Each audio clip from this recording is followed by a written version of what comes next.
The First Amendment and Its Hidden Violence by Jahad Zenith. What is violence? Violence is not only physical force, it is any behavior, word, or act that causes injury to the body, the spirit, or the soul.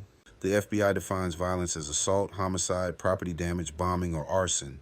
The World Health Organization, WHO, expands it further to include psychological abuse, neglect, and sexual violence. But violence can also be verbal, emotional, or symbolic. A slur, a threat, or a manipulated text can be as harmful as a fist or a bullet. And once violence is set loose, whether in speech or in action, it returns in unpredictable, destructive forms.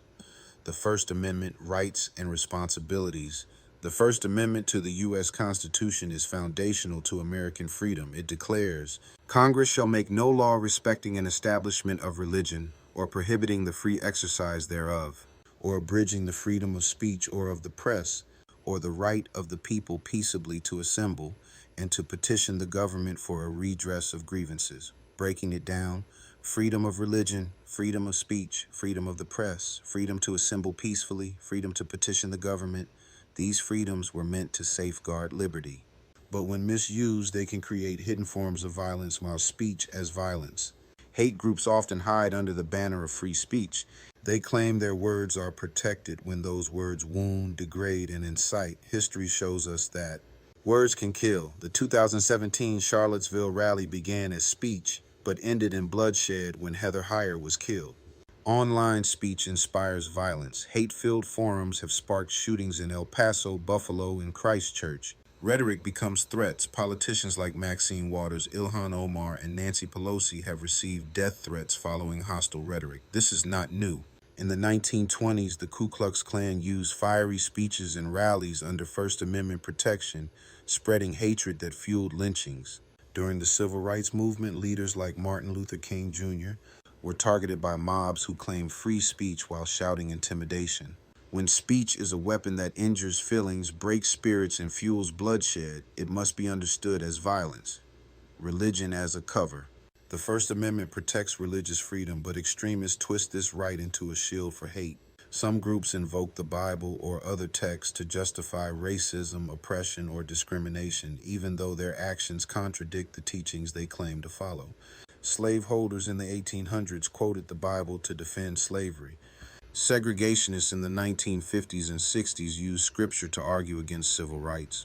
Even today, hate groups misuse religion to excuse violence. Instead of healing, they weaponize scripture. Instead of compassion, they use religion as a mask for exclusion, assembly that hurts. The First Amendment protects the right to peaceably assemble. Yet hate groups often gather under this banner, calling their rallies peaceful protests, while chanting violent rhetoric and brandishing threats. The January 6th Capitol attack 2021 began as a rally to peacefully assemble, but ended in broken windows, injured officers, and deaths. Charlottesville 2017 was billed as a protest to defend history, yet torches and chants of hate turned it into a battlefield. In the civil rights era, mobs outside desegregated schools hurled slurs and spit at children, claiming their assembly was lawful. The imagery may look like a march, but the message is war. Hidden violence, visible injury. Violence does not always leave blood on the ground. It injures the body through assault, attacks, or riots. The feelings through harassment, humiliation, and threats. The spirit through trauma, fear, and betrayal. The soul through grief, despair, and the loss of hope. When the First Amendment is used as a cover for hate, it unleashes hidden violence that injures communities in every dimension. Conclusion: freedom without harm. The First Amendment is a cornerstone of liberty, but freedom must come with responsibility. Speech that destroys lives, religion that divides, and assemblies that terrorize are not acts of liberty, they are acts of violence.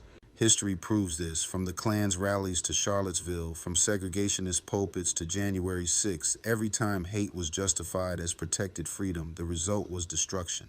The challenge of our time is to honor the First Amendment while refusing to allow it to be twisted into a license for hate.